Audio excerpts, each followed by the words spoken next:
कराते हैं और आपको बताते हैं कि मंत्रों की महिमा क्या है। देखिए, वैसे तो आपने छोटे या बड़े मंत्रों को बहुत बार सुना भी होगा, ऑडियो में, वीडियो सिस्टम में देखा भी होगा कि कैसे मंत्र जाप किया जाता है।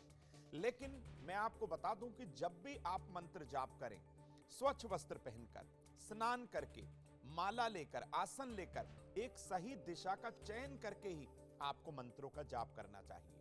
लेकिन कई बार मित्रों स्थिति ऐसी होती है कि आपको जो है ये स्थितियों का जो है आप नहीं देख पाते और आप मंत्रों का जाप करना शुरू कर देते हैं, तो फिर मंत्र अपना पूर्ण रूप से फल नहीं दे पाते। अगर आपके बच्चों का मन पढ़ाई में नहीं लगता, उनकी सेहत अक्सर खराब हो जाती है, बच्चा अक्सर डर जाता है, तो कौन से दिव्य महामंत्र का आपको प्रयोग करना चाहिए, यह आपको समझाने का प्रयास करते हैं। देखिए, यदि कुंडली का दूसरा भाव और पांचवा भाव, दूसरा भाव होता है प्रारंभिक शिक्षा का यानी कि प्राइमरी एजुकेशन, और पांचवा भाव होता है सेकेंडरी एजुकेशन, हायर एजुकेशन, तो ये दोनों भाव अगर पीड़ित हों, पांचवें भाव पर राहु की दृष्टि हो, तो बच्चे का मन जो है पढ़ाई में नहीं लगता। ऐसा बच्चा अक्सर भटकाव की स्थिति में आ जाता है, यानी कि आप उसे पढ़ने तो बैठाएंगे लेकिन वो इधर उधर की बातों में ध्यान देता रहेगा। अब क्या करें ऐसे बच्चे के साथ? भाई, सबसे पहले तो आप ऐसे बच्चे को हल्के रंग के वस्त्र पहनाइए। ये आप नोट कर लीजिए, गहरे रंग के वस्त्र ना पहनाइएगा, वरना बच्चा भटकाव की स्थिति में ही हमेशा रहेगा।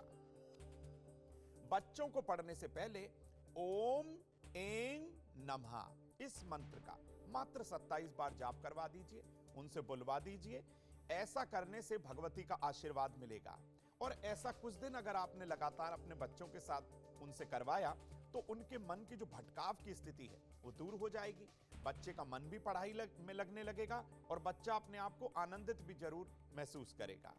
तो जब आप महसूस करें तो इस मंत्र का आप जाप करवा दीजिएगा और हमेशा बच्चों को सोते समय उनका सराहना पूर्व दिशा की तरफ रखिएगा।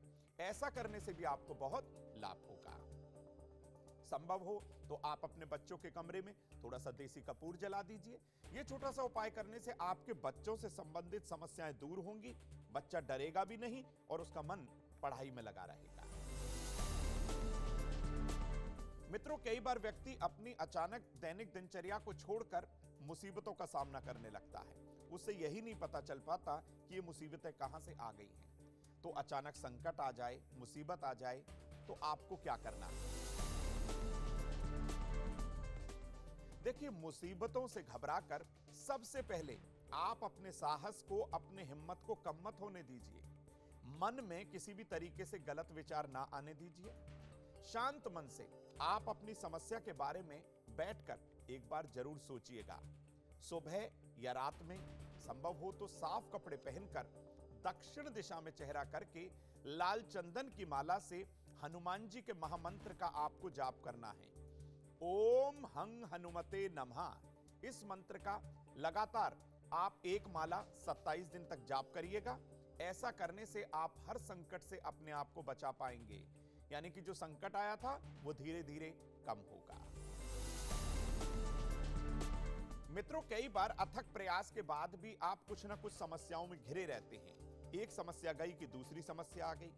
अब इन तमाम समस्याओं को मंत्र जो है खत्म कर सकते हैं अपनी शक्ति से। कैसे यह संभव होगा, आइए आपको बताते हैं। देखिए, किसी भी समस्या को मंत्रों के द्वारा बहुत आसानी से दूर किया जा सकता है।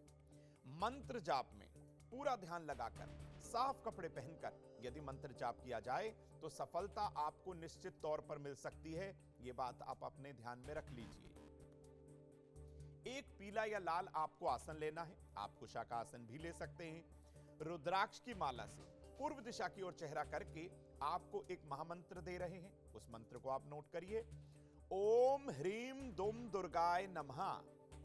ओम ह्रीम दुम दुर्गाय नमः। यह मंत्र प्रतिदिन 3 माला 27 दिन तक लगातार जाप करके देखिए। आपका जीवन आनंदित हो जाएगा। हर दुख परेशानी संकट से भी आप बाहर आ जाएंगे और इस मंत्र के द्वारा किसी भी समस्या को मित्रों बहुत आसानी से दूर किया जा सकता है। आर्थिक समस्या हो, मानसिक समस्या हो, पारिवारिक समस्या हो, बस आप एक उपाय इसके साथ और कर लीजिएगा। जब भी आप इस मंत्र का जाप करने बैठे तो आप पूरे विश्वास के साथ मंत्र जाप में पूरी श्रद्धा बनाए रखिएगा। आपको इस मंत्र का प्रभाव तत्क्षण दिखाई देगा।